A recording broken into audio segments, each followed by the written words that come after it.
ধারণা করা হচ্ছে কয়েকটা দ্বীপ দখল করতে পারে, তার মধ্যে অন্যতম হচ্ছে খার্ক দ্বীপ। যে দ্বীপটা 80 থেকে 90% তেল উৎপাদন এবং রপ্তানি হয়। ওই দ্বীপটা দখল করার একটা পরিকল্পনা, ওই দ্বীপটা দখল করে ইরানকে কুপোকাত করা, পঙ্গু করা অর্থনৈতিকভাবে, এটাও একটা লক্ষ্য হতে পারে। ওয়াশিংটন পোস্ট পরিষ্কার করেছে যে পেন্টাগন ইরানে কয়েক সপ্তাহের স্থল অভিযানের প্রস্তুতি নিচ্ছে। এমন প্রস্তুতি সম্ভবত আমেরিকান নাগরিকরাও জেনে গেছে, ইসরায়েলিরাও জেনে গেছে।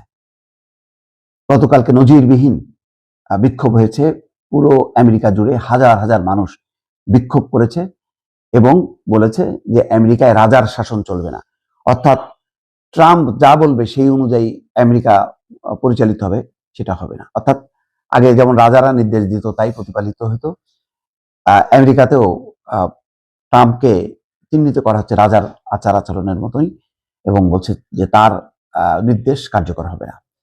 ঘটনাক্রমে ইসরায়েলেও কিন্তু যুদ্ধবিরোধী সমাবেশ শুরু হয়েছে, এতে নেতানিয়াহু বেকায়দায় আছে, এই খবর প্রকাশিত হয়েছে।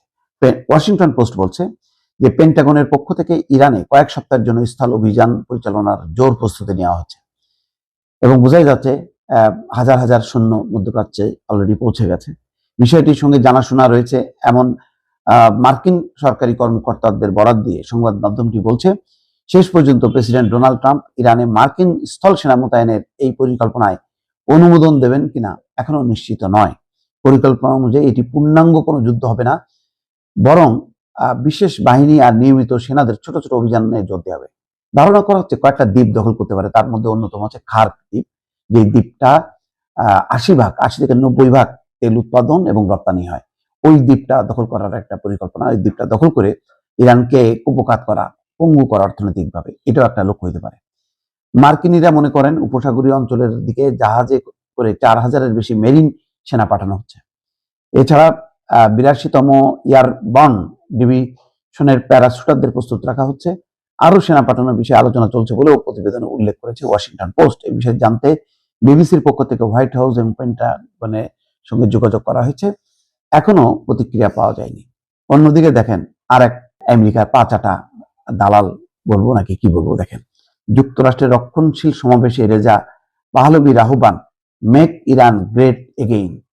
অর্থাৎ যুক্তরাষ্ট্র এবং ইসরায়েলের মধ্যে যুদ্ধরত ইরানের আগামীর সরকার কাঠামো কেমন হবে তা নিয়ে যখন চারিদিকে প্রশ্ন উঠেছে, তখন দেশটির সাবেক এবং সর্বশেষ শাহের ছেলে রেজা পাহলভি যুক্তরাষ্ট্রে রক্ষণশীলদের সমাবেশে অংশ নিয়েছেন।